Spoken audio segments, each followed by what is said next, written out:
I would love to be there today, but, well, conditions are what they are. I hope that you are having a really great conference today.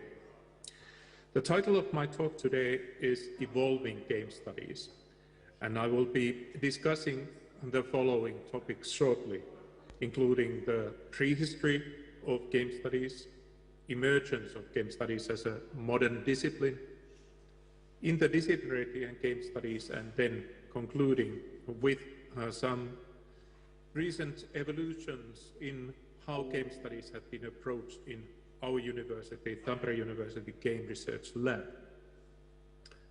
So, starting from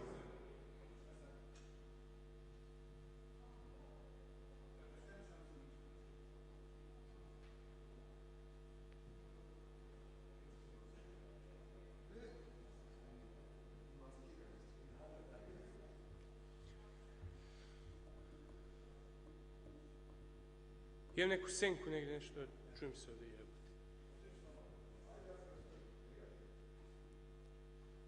Pa mene ne treba ovaj mikrofon. Da pričam nešto? Nešto? Vic neki? Pa spremio sam pesmicu, a i recitaciju.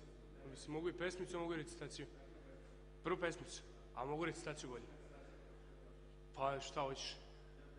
A recitaciju možda bolje. A onda recitaciju za njega. Dalje. Čekaj da nađem neki tekst, nešto. U kontinuitetu baš da pričam, aha. Šta da pričam, da opet počnem ono seminarski rad, kak se zove iz...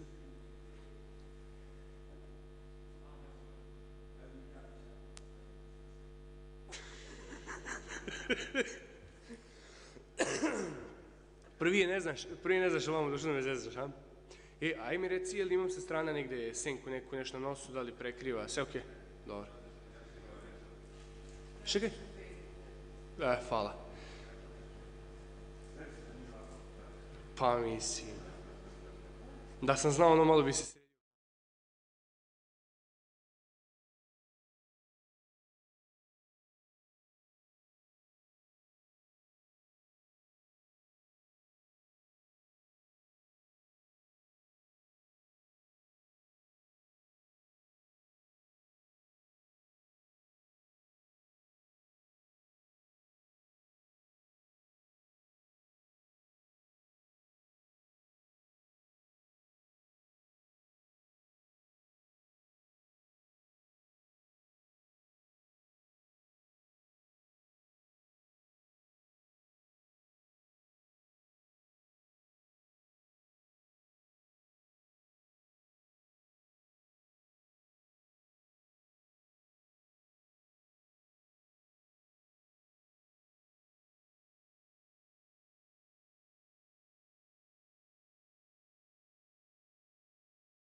Poštovani učesnici, profesori i studenti, dobrodošli na prvu nacionalnu konferenciju sa međunarodnim učešćem Studije video igara, nova interdisciplinarna naučna oblast koju organizuje Akademija umetnosti u Novom Sadu u saradnji sa Filozofskim fakultetom i Asocijacijom industrije video igara Srbije uz podršku Pokrajinskog sekretarijata za visoko obrazovanje i naučno-istraživačku delatnost.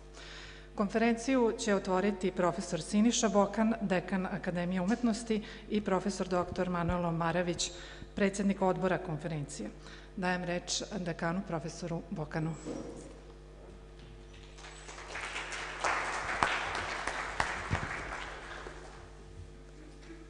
Hvala vam lepo. Pozdravljam vas u ime Akademije umetnosti i Univerziteta u Novom Sadu i veoma mi je drago da mogu da vam se zahvalim što ste prisutni na ovoj konferenciji sa interesovanjem i sa idejom o tome što je ono što je tema ove konferencije, a to je uopšte kontekst video igara kao, ja bih rekao, savremenog medija. Pre svega moram da se zahvalim organizacijnom odboru na naporima koji su imali u pripremi i radu ove konferencije. Ja sam pažljivo, naravno, pogledao program i vidim kako se, na moje veliko zadovoljstvo, uopšte medij video igara razvija u neverovatnim pravcima i ovde ima veoma zanimljivih tema i sadržaja ovih panela u okviru ove konferencije i naravno ono što je mene posebno raduje, to je učešće studenta kao panelista u jednom segmentu na jednom od panela. Prošla konferencija je bila pre osnivanja studijskog programa dizajn video igara i ona je takođe bila veoma uspešna i ona je na neki način pomogla da trasiramo put kad je u pitanju koncepcija studijskog programa dizajn video igara na Akademiji umetnosti. Ova konferencija, ja mislim da može takođe da ima jedan sličan cilj, dobro ne naravno za osnivanje studijskog programa koji već postoji, ali svakako u jednom, da kažem, drugom kontekstu, to je mogućnost nekih novih strategija u budućnosti studijskog programa i mogućnost predviđanja nekih novih potreba koje bi studijski program mogao da zadovolji u budućnosti, a što će naravno moguće biti i sada već isplanirati s obzirom na predstojeću reakreditaciju. Tako da, sa radošću, naravno, čekam moment šta će ova konferencija i šta će ovi paneli, kakvi će zaključci biti i šta će biti, da kažem, ono suprotstavljanje i profilisanje stava po određenim temama koji su u okviru panela. Ja, naravno, s moje strane obećavam da na Akademiji umetnosti će se uopšte dizajn video igara i u budućnosti afirmisati na sve moguće načine kroz što je moguće više interdisciplinarnosti. On će u nekim novim, sad da kažemo, standardima koje krećemo u reakreditaciji biti prisutan i u drugim studijskim programima kao izborni predmeti. To je u stvari bio naš cilj od početka, da se na Akademiji umetnosti mogućnosti i ta interdisciplinarnost što je više afirmiše kad su u pitanju discipline koje su na Akademiji umetnosti, a pored, naravno, dizajna video igara, tu je i sve ono što treba za game art i za audiovizualne medije, dramsku umetnost, šire likovnu i muzičku umetnost, tako da je, kako da kažem, po nama prirodno ono što je Akademija upravo dala, a to je ovakav studijski program. Još jednom, nemam, da kažem, više ništa u ovom trenutku prilikom otvaranja konferencije, sem da vam poželim svima uspešan rad i dobre rezultate na kraju ove konferencije. Hvala vam, srećno.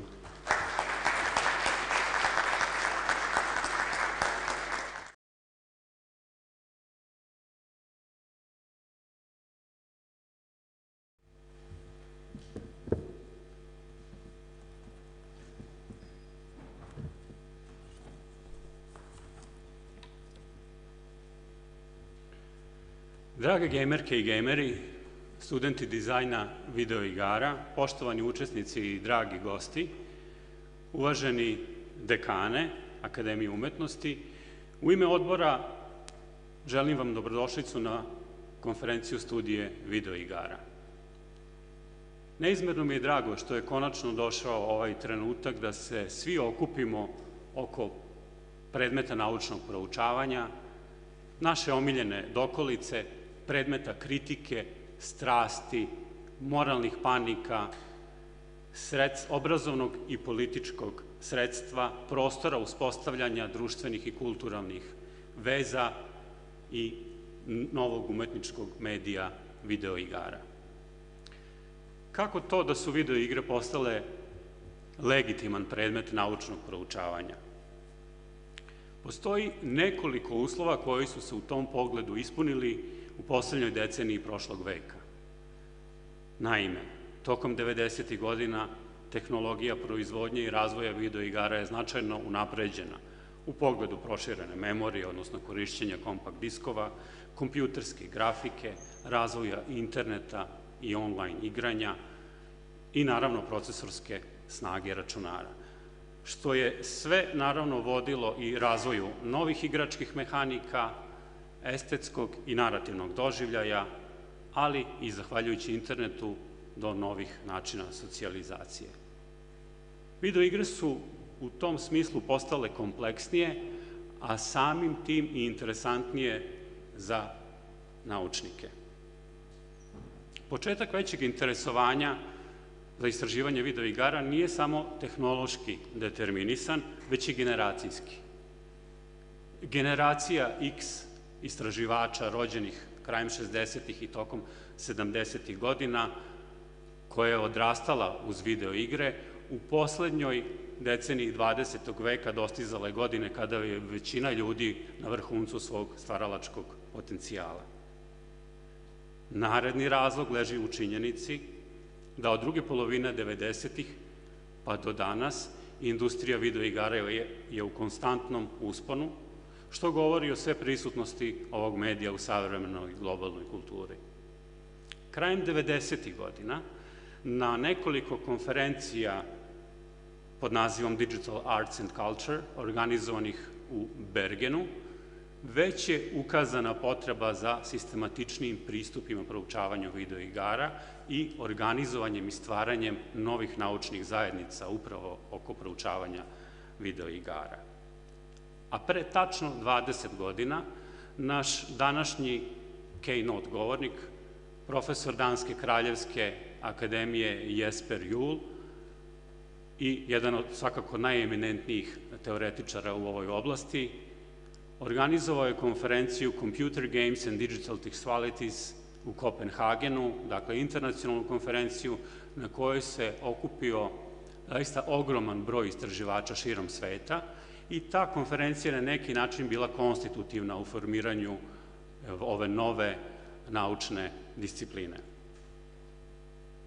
Ta 2001. godina je značajna i po tome što je Espen Arset, norveški teoretičar videoigara i ergotske literature, pokrenuo časopis Game Studies, oko kojeg se okuplja, i to još uvek čini, zajednica teoretičara mahom iz društvenih i humanističkih nauka, čiji radovi grade naučni diskurs o videoigrama. Prva decenija ovog veka bila je veoma dinamična u uspostavljanju nove oblasti, počevši od sada već čuvene te mitske bitke između ludologa i naratologa, a zatim i iskoracima izvan ludoloških i naratoloških formalizama i od tekstualnih ka situacionim i kontekstualnim proučavanjima videoigara.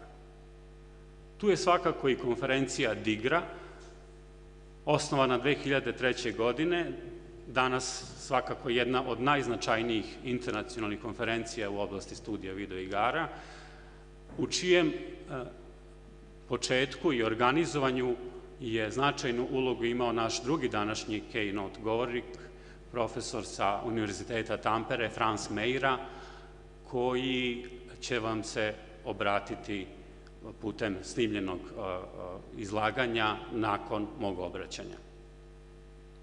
I na kraju treba još svakako spomenuti 2006. godinu, koja je značajna po tome što je te godine i pokrenut još jedan veoma značajni i danas veoma dobro kotirani časopis Games and Culture. U to vreme, dakle tu negdje početkom 21. veka u prvoj deceniji, formirani su i prvi bachelor, master i doktorske studije, dakle naučne studije u oblasti studija videoigara, pre svega u Kopenhagenu i Tampereu, a danas postoje širom sveta, najviše svakako u Sjedinim Američkim Državama, ih ima u Kanadi, u Nemačkoj, u Austriji i drugim svetskim i evropskim zemljama. Doduše, treba napomenuti da ih ima u znatno manjem broju od onih studijskih programa koji su namenjeni razvoju praktičnih znanja i veština u domenu dizajna, video igara, game arta i programiranja video igara. A tih, dakle, programa, studijskih programa, kakav sličan imamo i kod nas, je samo u Sjedinim Američkim Državama bilo na negde oko 400 koledža, i to još 2015. godine. Kada smo, i do tih podataka smo došli pripremajući se za projekat analiza industrije video igara u Srbiji ka novim zvanjima i obrazovnim profilima, čiji rezultati na neki način čine naučnu osnovu današnjeg studijskog programa na Akademiji umetnosti, dizajn video igara. Zbog svega izrečenog, a gledajući u širim okvirima, studije video igara jesu uslovno govoreći nova oblast, ali u našoj zemlji do sada nije bilo prilike da jedna konferencija okupi ovoliko veliki broj istraživača zainteresovanih za proučavanje video igara i njihovih konteksta proizvodnje i potrošnje. U Srbiji su danas prisutni gotovo svi pomenuti uslovi koji su postojali u svetu pre 20-ak godina. Pre svega, treba reći da u poslednje vreme imamo značajan rast industrije video igara u Srbiji, okupljene oko Asocijacije industrije video igara Srbije, skraćeno SGA, ispred koje će nam se na današnjem skupu obratiti njihov programski direktor Relja Bobić.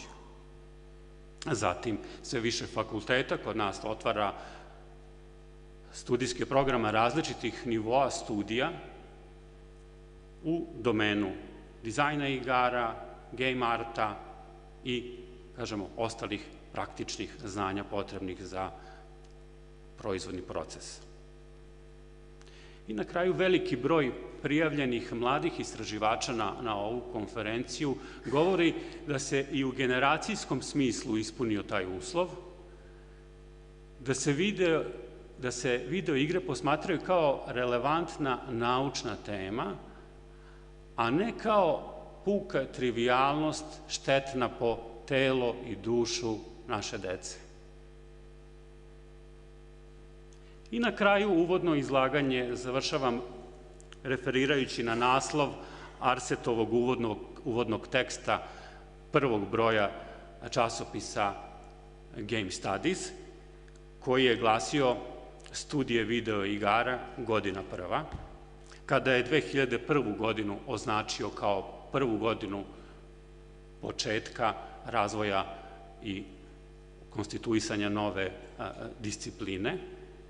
Dakle, sličnim rečima, ali u jednom drugačijem vremenskom i prostornom kontekstu. Ovo su studije video igara u Srbiji, godina prva. Želim vam uspešan rad, a pre svega druženje i uspostavljanje čvrstih profesionalnih veza, kontakata za neka eventualno buduća zajednička istraživanja i saradnju, što je verovatno i najvažniji pretpostavljeni ishod ove konferencije. Hvala vam.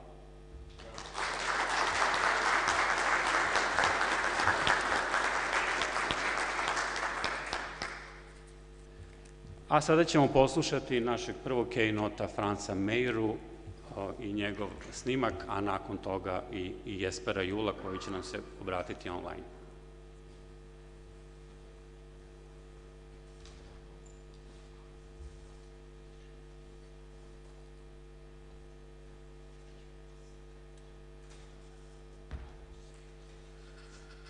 Greetings from Finland. I would love to be there today, but, well, conditions are what they are. I hope that you are having really great conference today. The title of my talk today is Evolving Game Studies, and I will be discussing the following topics shortly, including the prehistory of game studies, emergence of game studies as a modern discipline, interdisciplinarity and game studies, and then concluding with some recent evolutions in how game studies have been approached in our university, Tampere University Game Research Lab. So, starting from quite far away from antiquity, of course, in the area of aesthetics and the study of art and culture, the Aristotle and his Poetics is a key text. But it doesn't include discussions of games as an art form. It includes various forms of drama. Play as such has long been discussed in the antiquity within various frames, particularly in the philosophical thought, but it has been often discussed in rather ambiguous light. In ancient societies, playing is a key element, or has been, like in any society, almost any that we know about. For example, playing music was a central element in religious ceremonies and social events. Also, we all know about sports, Olympic Games, and their long tradition. And all of these game forms and play forms, they have evolved into multiple sophisticated forms, particularly among those who had more lesser time in those societies. For thinkers like Plato and Aristotle, play nevertheless proved to be an ambiguous concept, and the ambiguity of play has certainly been something that has been also a consistent theme in later times. For them, play seemed to be valuable because it seems to be educational. So play is something that can be conveying the norms of serious cultural activity, or somehow edifying the future citizens of polis, the city.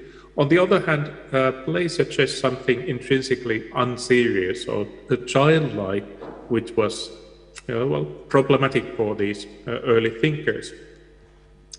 If we move forward a huge jump of more than 2,000 years towards the modern concept of play, Friedrich Schiller is a key thinker when we are talking about his thought, particularly thoughts in the letters on the aesthetic education of man from the late 18th century are central. He talks a lot about how beauty and aesthetics can elevate the moral character of people, and it's also making a sort of attacks on the philosophy of Immanuel Kant. And his point was really that in contemporary thinking, early modern thought, he was perceiving this kind of dualism between what we might call the body and mind, cognition and emotion. He was talking about the Sinnstrieb, the sensuous drive, and Formtrieb, the formal drive. But he put forward the third drive, Spieltrieb, the play drive, as something that is capable of resolving this conflict and dualism. According to Schiller, we are born with a play impulse, which when stimulated by what he addressed as superabundant energy, manifests itself in the free, non-utilitarian exercise of our faculties. This has been also discussed in later research, like the article of Hilde Hein, which I quote here. As a synthesis of both the sensuous and formal impulses, play cancels the authority of both and liberates man physically and morally. In the play experience, man's dual nature is harmonized and humanized. And in Schiller's own words from his letter, 15, man only plays when in the full meaning of the word he's a man, and he is only completely a man when he plays. Sorry for the male-centered language of the time. But in any case, the point really on Schiller was that we have something deeply complex in the experience and practice of play, and it's valuable for understanding how our multiple dimensions in our thinking, thought, action, emotion, and sentiments all come together. So this was an early important theory that highlighted play as something not trivial, but actually fundamental for all our cultural pursuits and also creative pursuits like creation of science and scholarship. There are other theories of late 19th century that also discuss this superabundant energy in play of children, for example, with this kind of evolutionary perspective, for example, by Karl Cruz, that explain why play has evolved and why it is actually rather common in nature. It's necessary for the survival of the species. Further tracing the multiple roots of game studies, one can look for example the works of anthropologists. Stuart Coulin's Games of North American Indians was this kind of major collection of play forms from Native American cultures. He was talking about games of skill and games of chance, how this kind of basic distinction can be established by looking at how the traditional forms of play and games had evolved. Murray's classical volume, A History of Chess, was published in 1913, and it's still today one of the key works tracing how a single board game had evolved and changed, and also how its cultural influences had traveled from continent to continent. Then there are other fields that are sort of at the background of modern game studies, for example, mathematical game theory of John von Neumann. Culture and art studies has been very central, including Huizinga's Homo Ludens from 1938. And then there are also multiple approaches into studying games in the field of computer sciences. For example, research into implementing computer playing games like chess program studies by Alan Turing and Claude Shannon. And also in educational sciences, the value of games was recognized very early on, and various games and training games and play had been used for centuries. So Richard Duke's Gaming the Future's Language from 1974 is one of the early modern works in that field. But particularly when many things started happening at the same time was in the late 1990s and early 2000s, when what we could call contemporary game studies started to emerge. And it actually transformed the academic landscape, and there were multiple reasons and backgrounds. I would just highlight here the rising popularity of games, that during 1980s and 1990s it has had become increasingly obvious that games were the perhaps most significant new cultural form emerging with digital media, computers and video game devices. So there was a significant new phenomena that was fastly evolving, and it was sorely in need of dedicated theorization, conceptualization, and research approaches on its own. And then also the generational shift in the universities is one factor explaining what happened at the turn of the century. There were new generation of academics who had very intense personal experience of growing surrounded by digital games, playing them, and being aware about the qualitative leap that had happened starting from traditional board or card or outdoor games, when games that were capable of sort of playing themselves automated, that had sort of programmed agency of their own emerge alongside information technology. So there were a rich field of phenomena. There were games with extensive alternate simulated worlds, sort of virtual worlds, but there were also small games that were more like classical puzzle games, but in new digital animated and interactive constellations. Some games were small and minimalist, some were coming with spectacular audiovisual displays.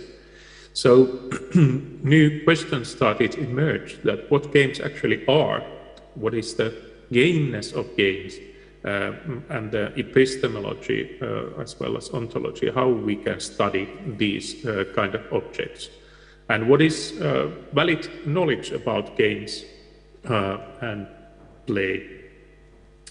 And in my slide, I just feature, for example, new journals, game studies, games and culture emerging at the time. I was active in establishing the Digital Game Research Association, DIGRA, and we also in Tampere had our first major event, DC Computer Games and Digital Cultures Conference in 2002, when we also established the Tampere Game Research Lab. So one could ask that why there should be, or is there, game studies as a discipline? So in all around academia internationally, there have been this kind of feelings that there's no one understanding my work, or that my studies of games are judged by people who know really not so much about games. So discipline is a form of organizing scientific and scholarly knowledge and related practices. So it is a power move, so to speak. It collects people together and also collects expertise together and establishes standards. Disciplines, if we are critical, they can be sort of rigid structures, but they have lots of positive sides as well. Disciplines facilitate communication, they promote community formation in these areas where they operate. As disciplines evolve and are established in universities and research organizations, and they provide avenues for institutional support. So people can actually be hired to do game studies in departments and in faculties, and therefore the continuity and progress of scholarship is boosted and strengthened.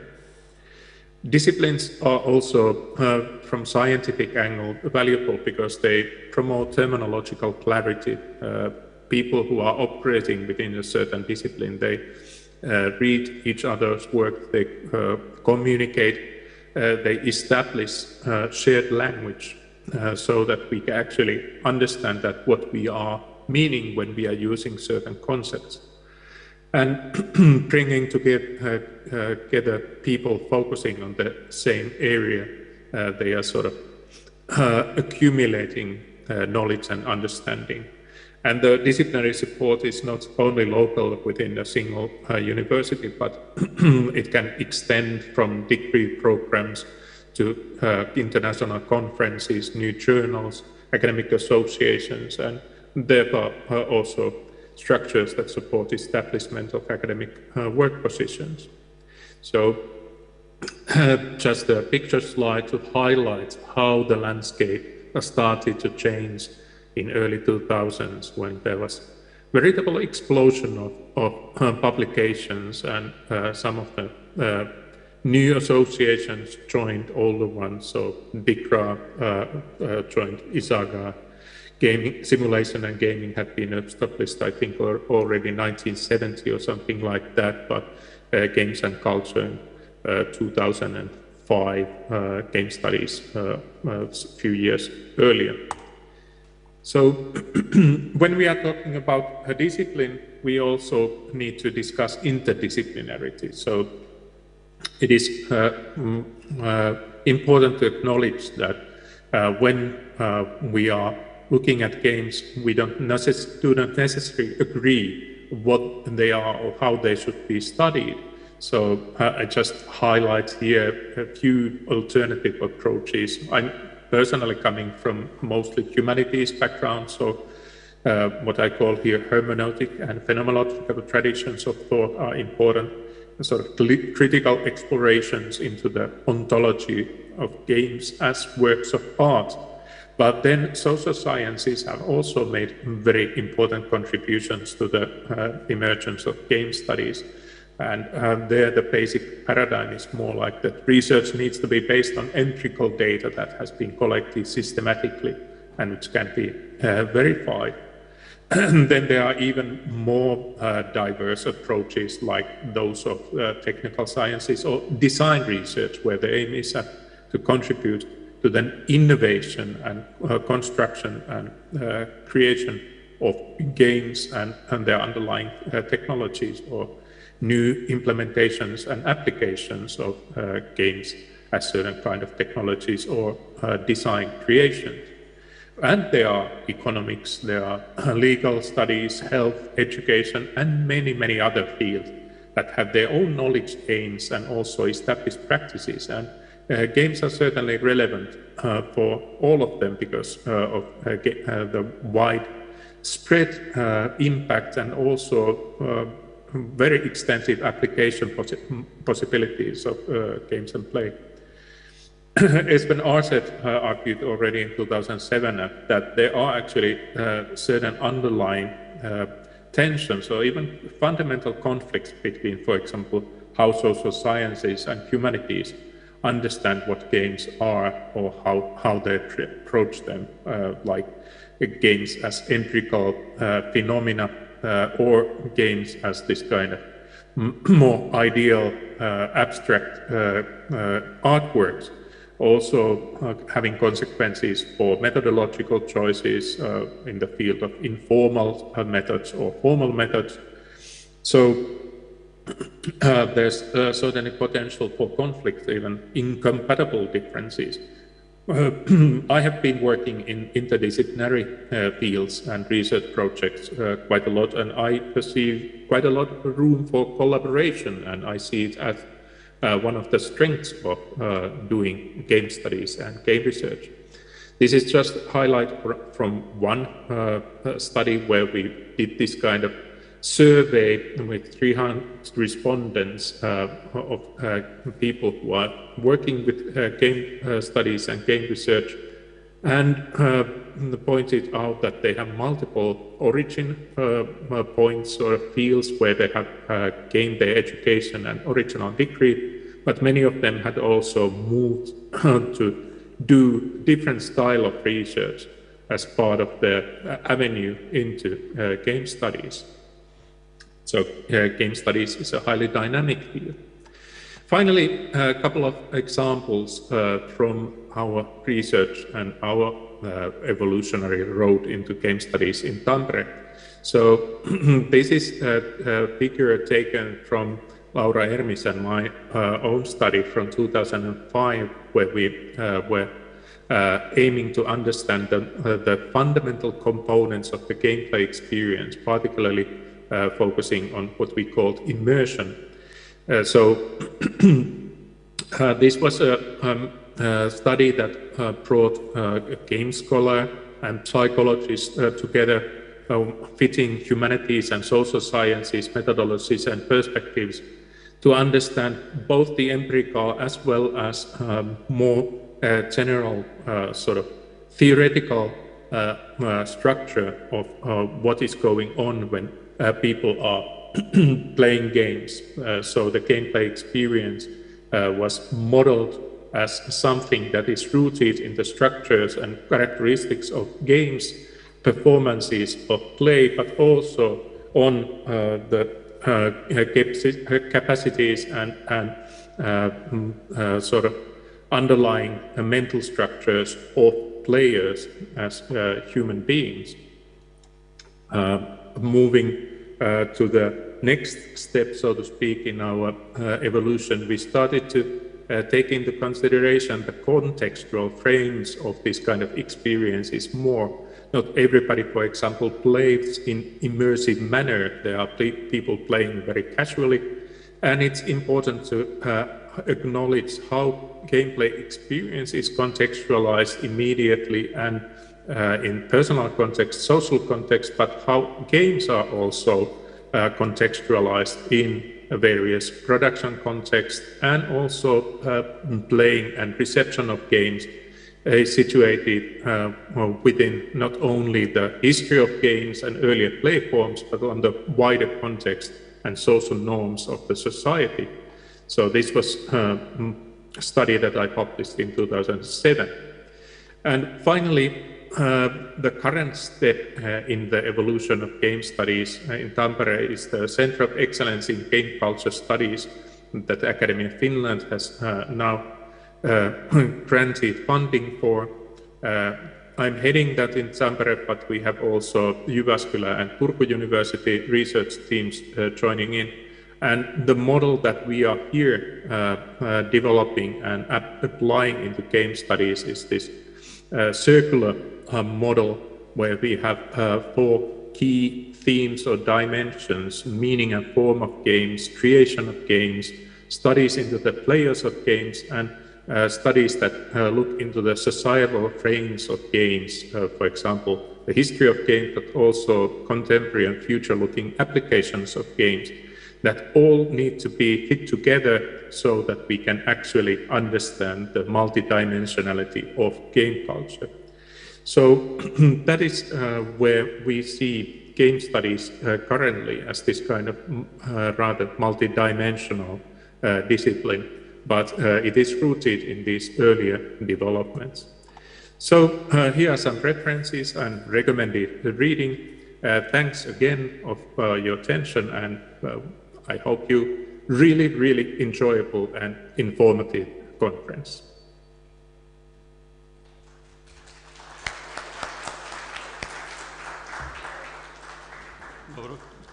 Greetings from Finland. I would love to be there today, but well... Čuli smo Fransa Mäyrä, našeg prvog keynote govornika, a sada ćemo preko Zooma da stupimo u kontakt sa Jesperom Juulom, koji će nam se javiti iz Kopenhagena. Nadam se. Evo, će biti sve u redu.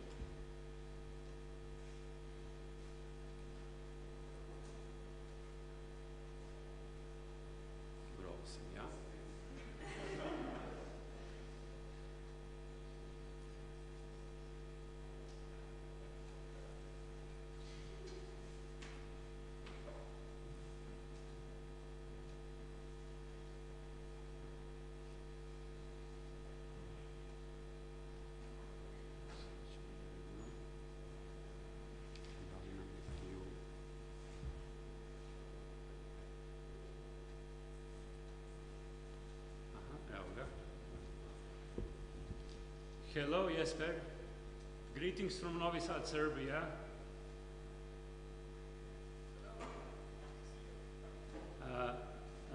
Nice to see you. Just a second, we have an issue with sound. Just a minute. Ne čuje se ništa na zvučnicima. Nema me sale.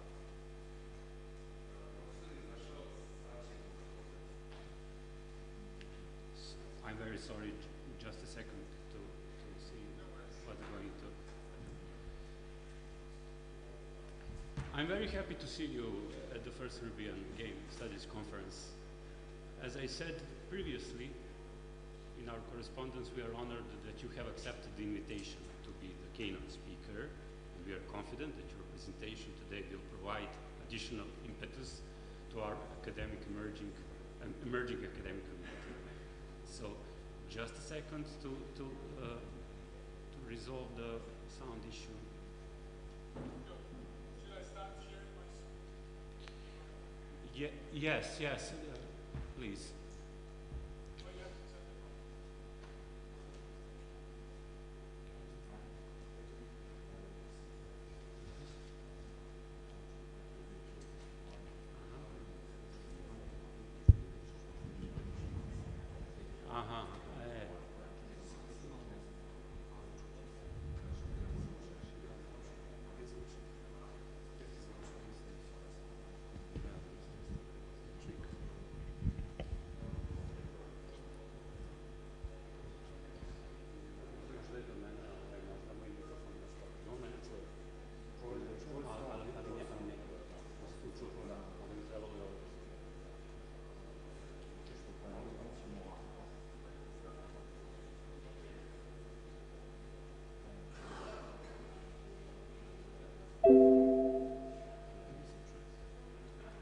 Okay. Please say something to him. All right, hello everyone. Is it true? It's going to. You still need to Just get this host. Yeah. All right, so I'll keep talking. oh, okay. Just a second, please. Sorry. Go.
All right, hello again.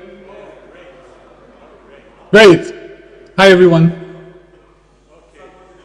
So now it's too loud. Sorry, I will adjust the speakers. All right. Okay. Hello again, Jesper. Greetings from Novi Sad. First of all, I would like to shortly introduce you to our audience, and after that, I would like to invite you to address them as well. Okay? Jesper Juul is one of the most eminent theorists in the field of game studies, or as he might prefer to call it, ludology. Professor Juul is also a designer and developer of video games. He has been studying video games since the late 90s and has published 4 books so far: Half Real, A Casual Revolution, The Art of Failure, and the most recent one, Homemade Pixels, as well as numerous scientific texts. Dear Jesper, the floor is yours. Thanks a lot, and thanks everyone for coming, and thanks for inviting me to the SVI conference, and thanks to Manojlo Maravić for inviting me. So one thing, actually, you need to enable participants, allow me to share my screen. So it says host disabled participant screen sharing. I'm sorry, you just can see me and not the whole participant. Oh yeah, but I cannot share my screen, so you need to enable that in Zoom. so I can share my screen? But I think that most important is that the audience is seeing you right now. So yeah, I cannot show my PowerPoints right now. Sorry? So I cannot I cannot show my PowerPoints. Just a sec.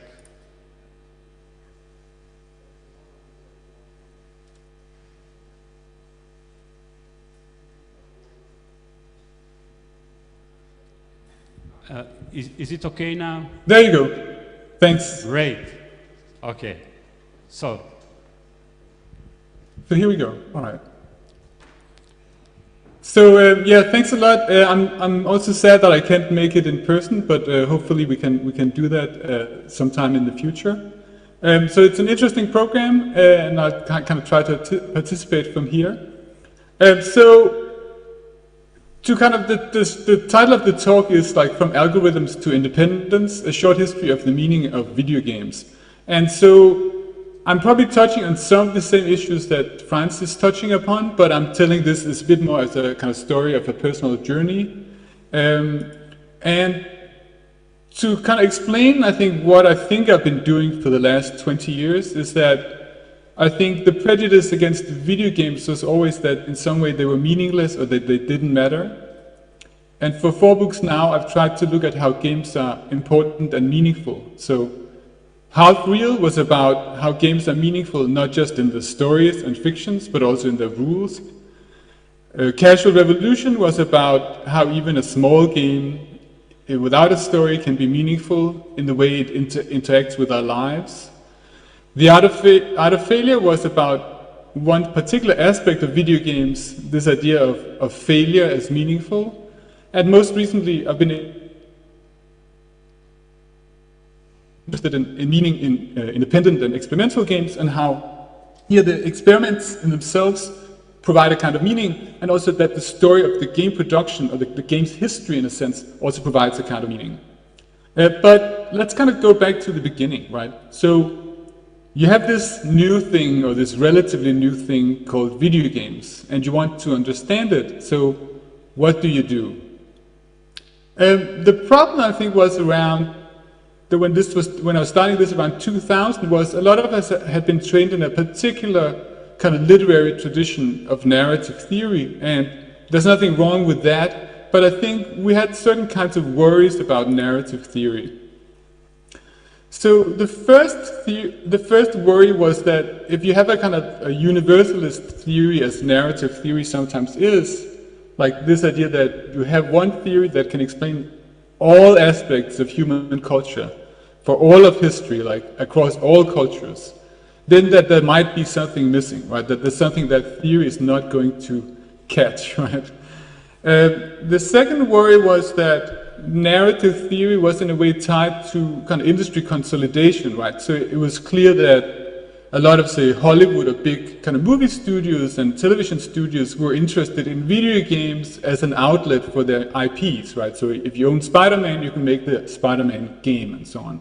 And so this was tied to kind of industry consolidation.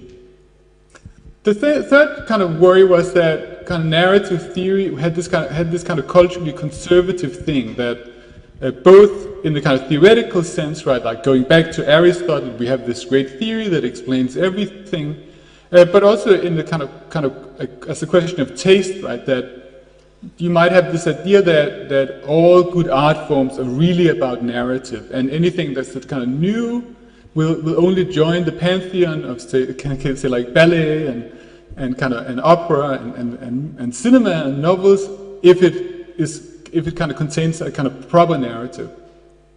And then fourthly, I think there's a worry that and I think people miss this a bit, that the kind of structuralist narrative theory that I had been taught, for example, is actually pretty dry and doesn't really care all that much about kind of meaning. It sees kind of characters as kind of mere function in a universal structure and so on.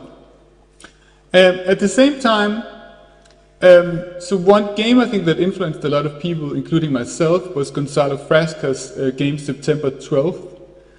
So this is what looks like to be a kind of kill the terrorists game just after September 11th in 2001. But when you play it, it turns out to be an argument against the war on terror, or a criticism of the war on terror. And kind of demonstrating that if you kill people, it simply turns people against you, right? And so you cannot just kind of kill a lot of terrorists and kind of be done with it. That actually creates the conflict, right? And so I think a lot of people were impressed by how you could express kind of meaning and political arguments through rule systems.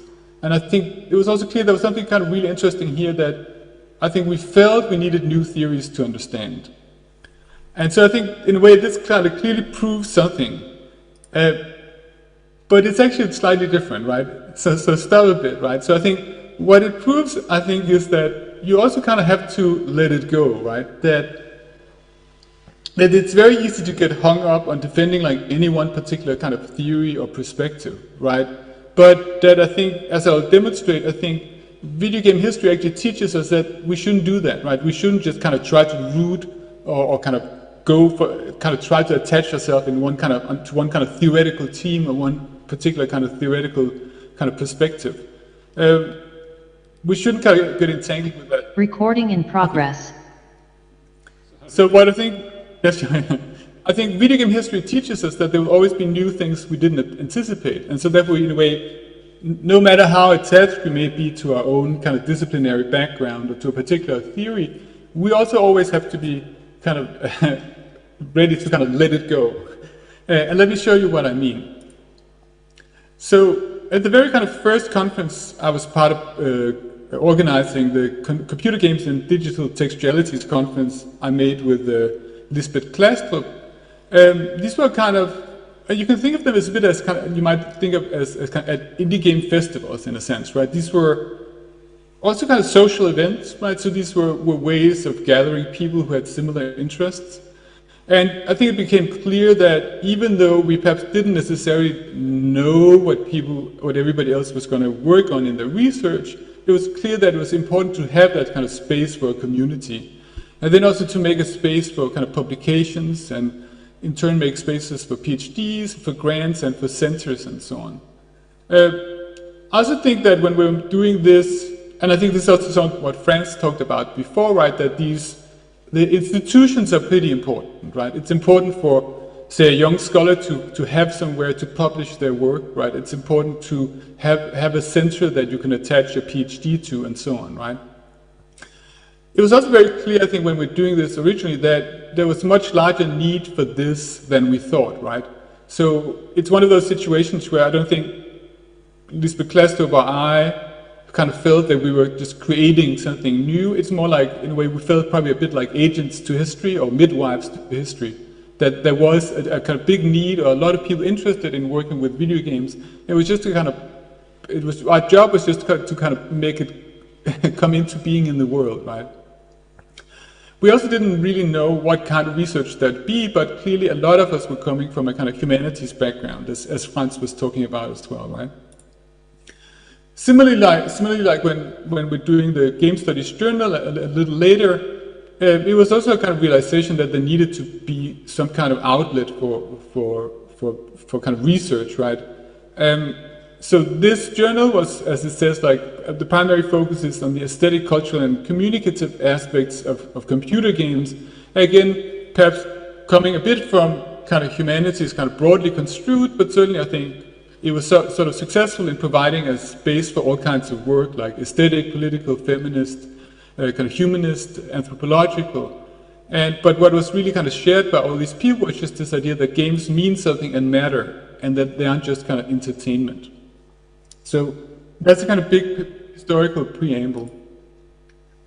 But I also learned that I think once you start then like researching something like video games, that in a way perhaps what you want, or at least what I've been trained to assuming, was that you'd end up making these kind of simple, kind of big models that could perhaps explain everything, right? But I think what we kind of quickly learned was that when you try to make big models, it often happens that the meaning of, say, a particular game design aspect actually takes very different meaning depending on its context. And let me give you an example. So we often play these kind of interesting games in kind of very large worlds, but where it's actually, there often is a kind of feeling that what's available to you as a player is very limited compared to what the world promises, right? So this is the Mass Effect series. This is a series that's very clearly promoted on this idea of a kind of limitless universe where you can do almost everything. But in a situation like this, you only have 3 dialogue choices, right? We can talk about why that is, but I think here it certainly feels like there's a disagreement between the fictional world and the kind of rule systems, right? On the other hand, you can kind of take another variation of the same and see that how this can mean something kind of entirely different, right? So this is Zoe Quinn's game, Depression Quest, about suffering from depression, right? So this is structured around a series of situations where depression prevents the protagonist / you from taking like perfectly reasonable action. So here's a conversation with your partner, and you have to, obviously you're supposed to tell Alex how important she is to you, for example. But because you're depressed, you cannot actually do these things, right? And so you can see what in Mass Effect kind of feels like a bit of a kind of weird problem. The world kind of promises one thing, but the game only delivers very limited choices to you. In Depression Quest, that's actually kind of really expressive, right? Because it expresses the experience of being depressed and being unable to do things that you feel you should be doing. And so the limited choices in a way here kind of become a way of expressing a particular way of being in the world, right? And I think to me this is interesting, right? Because it shows how a specific game design aspect can actually mean very different things depending on the larger context, the larger story world of the game, for example. But it does point to something I think we often see, which is that characters and social relations are actually pretty hard to do, right? At least in a kind of naive way. There are ways around it, right? But I think you'd say like most genres historically really concern object manipulation in space, moving boxes around. A lot of standard game design literature concerns objects and their properties.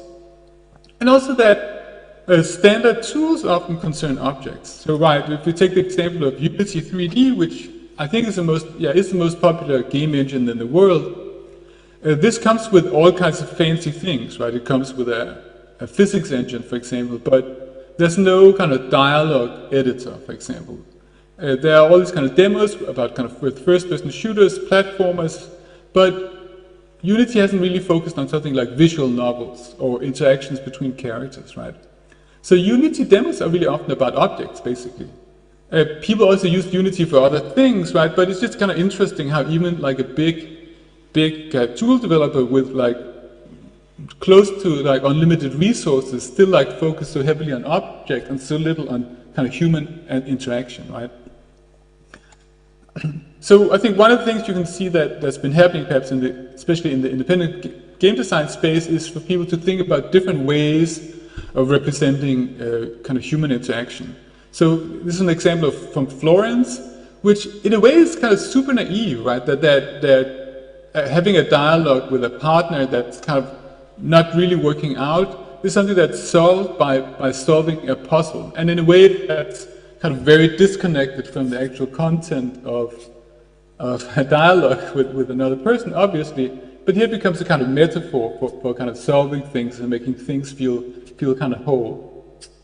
So that's the first bit, like in a way, like how meaning is kind of slightly different depending on the context, right?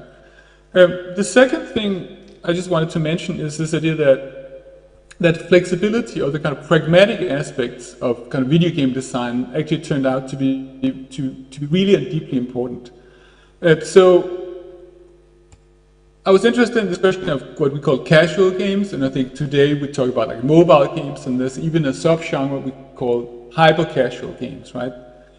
Where I think it became clear a few years back, especially in the mid-aughts, that the barrier for most people to playing video games wasn't kind of video games as such or technology, but often these kind of much more pragmatic things about, in a way, just being able to play at all or not having to know like a million different conventions, or even just having like the right controller, or even just having like the time to play the game.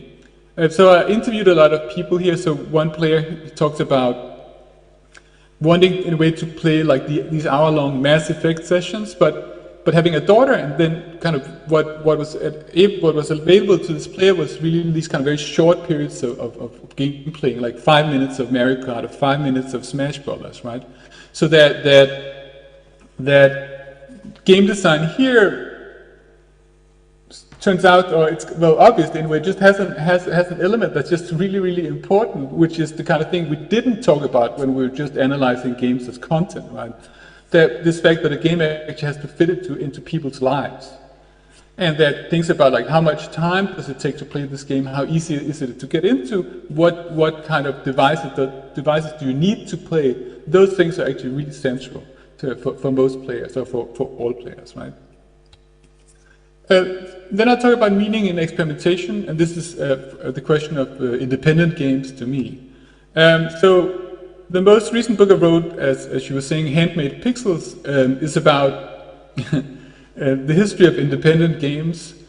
And so the title really comes from this point that video games, even though they're kind of collections of bits and they're circulated globally, in the case of independent video games, they're also promoted as kind of rare, handcrafted objects. This is the idea of the handmade pixels, right?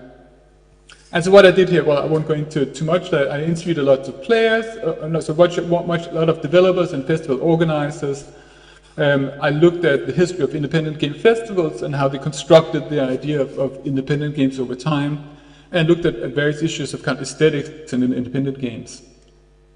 Of course, there are a lot of kind of independent games. For example, this is the graveyard, where an old lady is staggering through a graveyard and finally sits down on a bench and remembers her life. This is a game about hormone replacement therapy, about gender identity. This is a game where two rabbit-like creatures quip existentially about burning up in lava.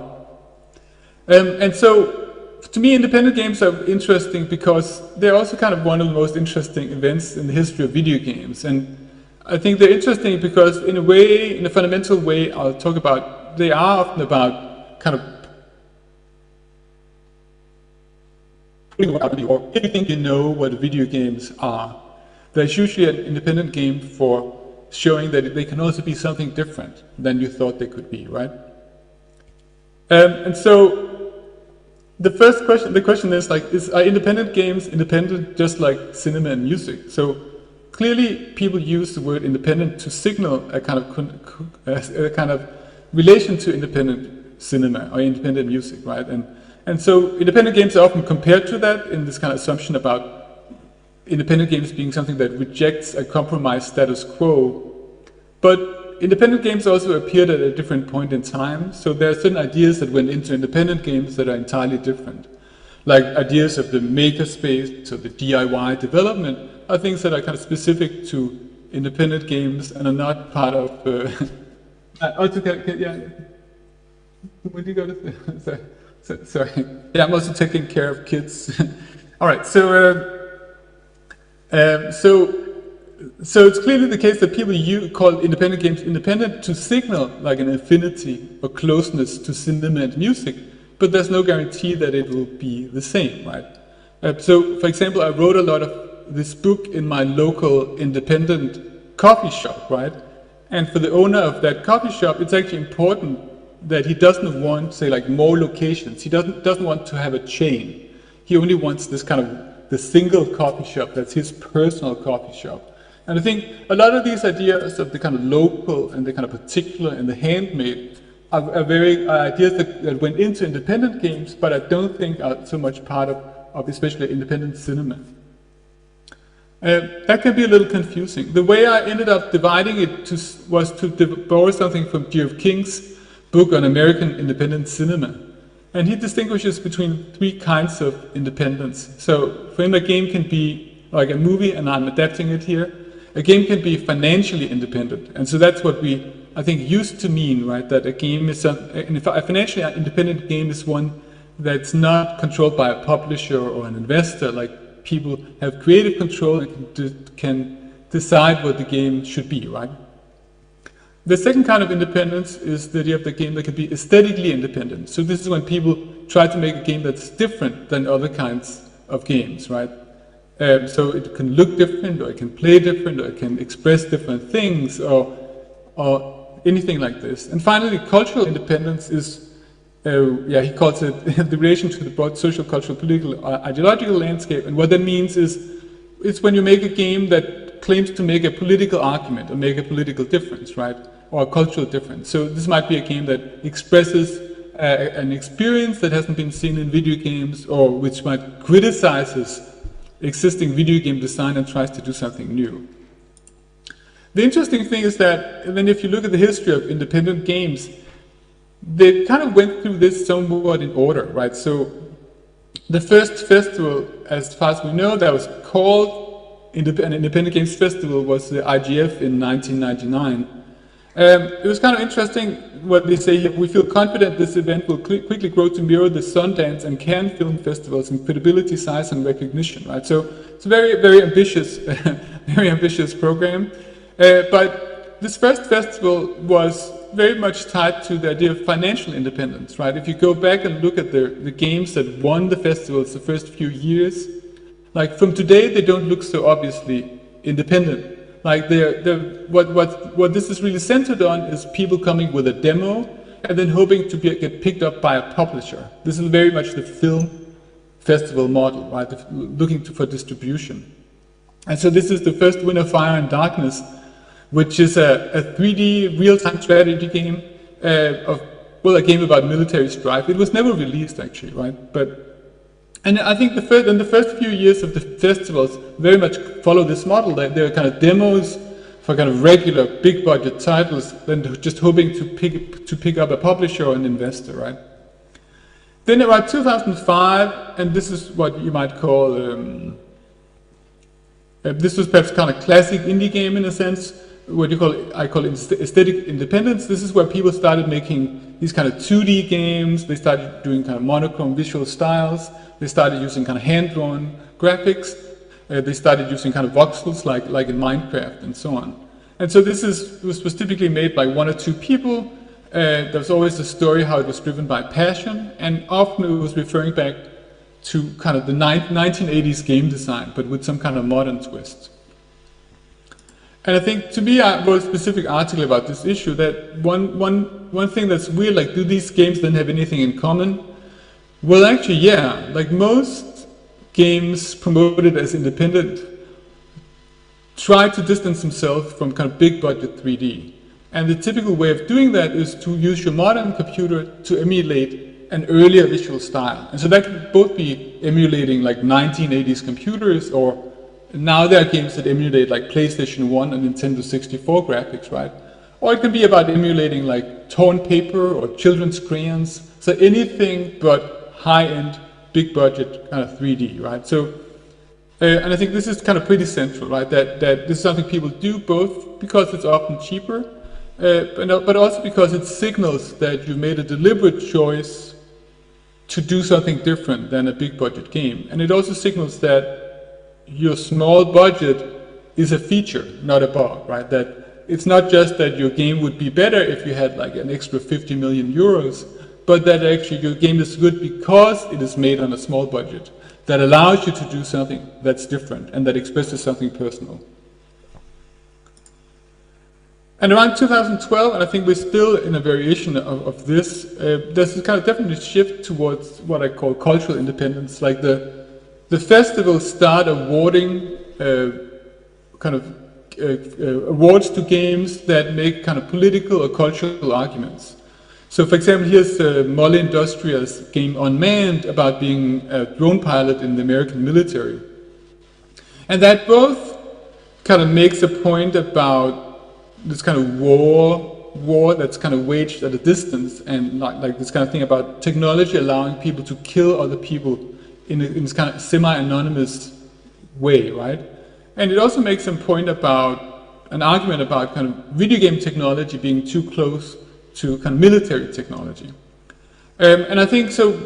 I think this is kind of we're still part of that trend. I think like the last few years have also seen what you might call the therapeutic turn. So there are a lot of interesting games about kind of emotional anxiety, or like a game like Celeste, or games about identity, or a game like Firewatches, which seems to be in a way about a midlife crisis, right? So that you have many more games that express kind of inner emotional turmoil rather than just the object kind of manipulation I talked about.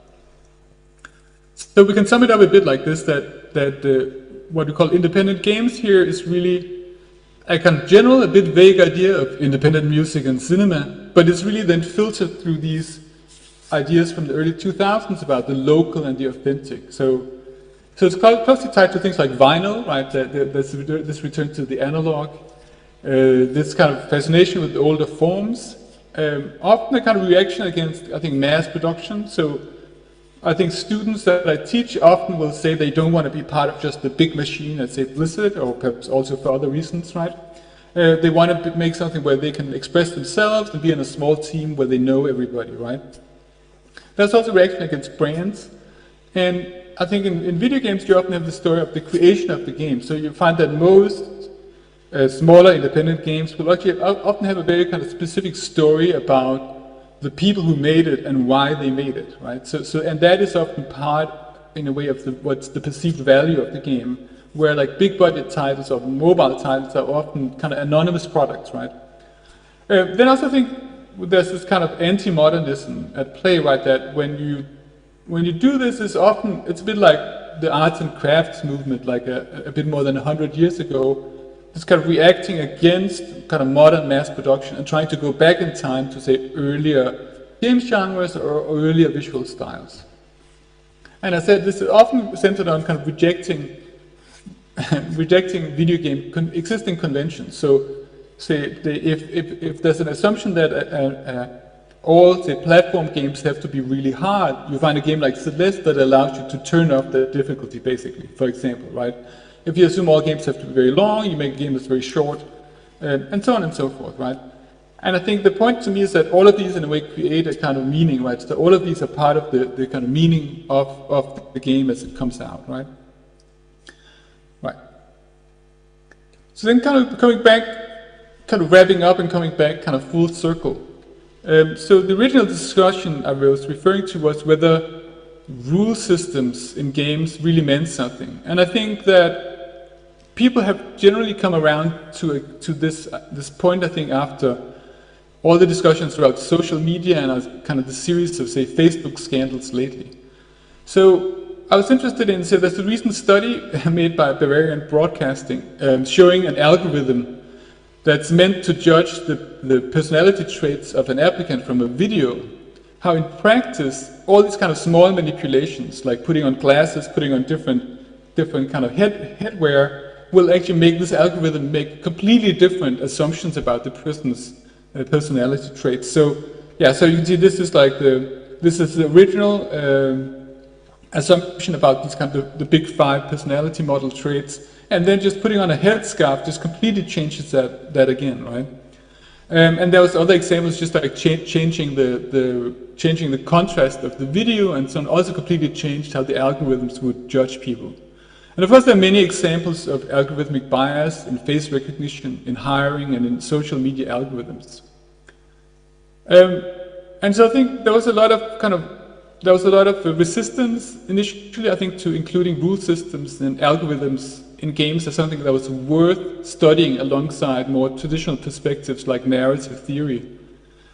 And I think some people reacted a bit like if we were asking them to care deeply about printer drivers or something that they really didn't care about, right?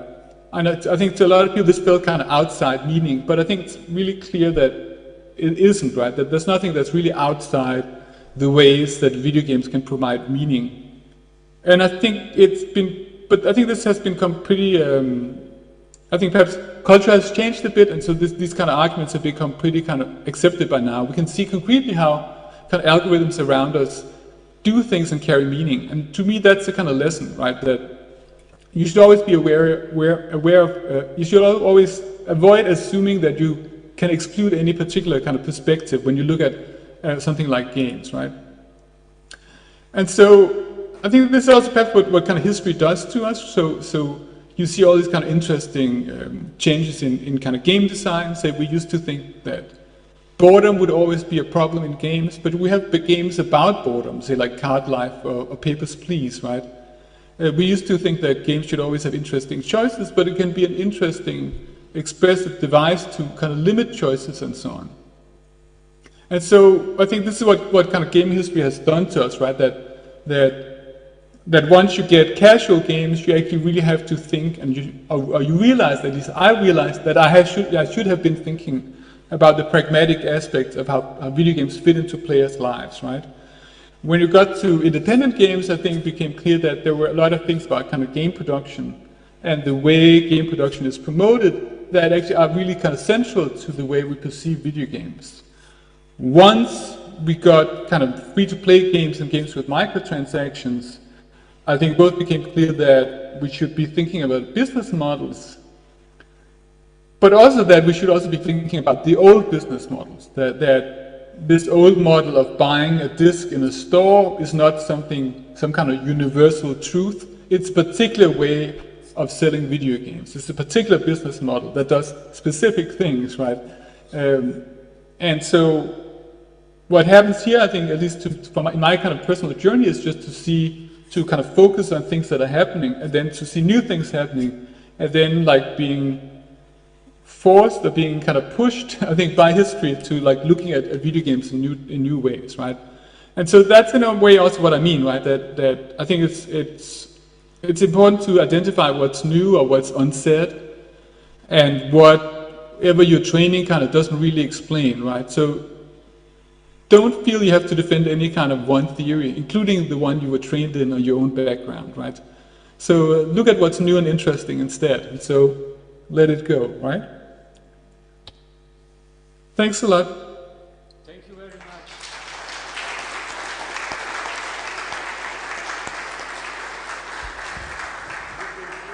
You can hear an applause. Okay. Yeah, thank you. Yes. Thank you very much, Jesper, for your inspiring speech on a very interesting topic, especially because the majority of our audience today are my game design students. So it is, I think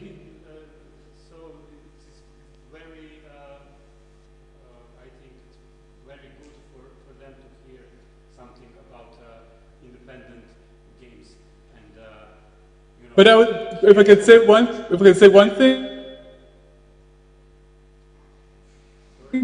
So I mean, I hope it's also. I'm glad you're making this conference, and I hope you can also use this as an opportunity to think about like what do you think hasn't been said about video games, and what kind of video games haven't been made. And I think that's up to you to figure out, right? Yes. Thank you very much again, and thank you. I wish you good luck and a lot of success, and I hope you keep in touch. Okay. Likewise. Thank you. Bye.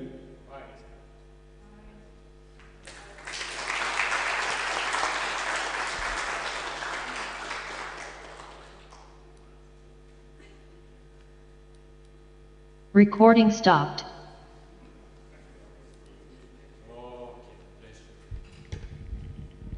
Rešili smo i to nekako, sa tehničkim detaljima.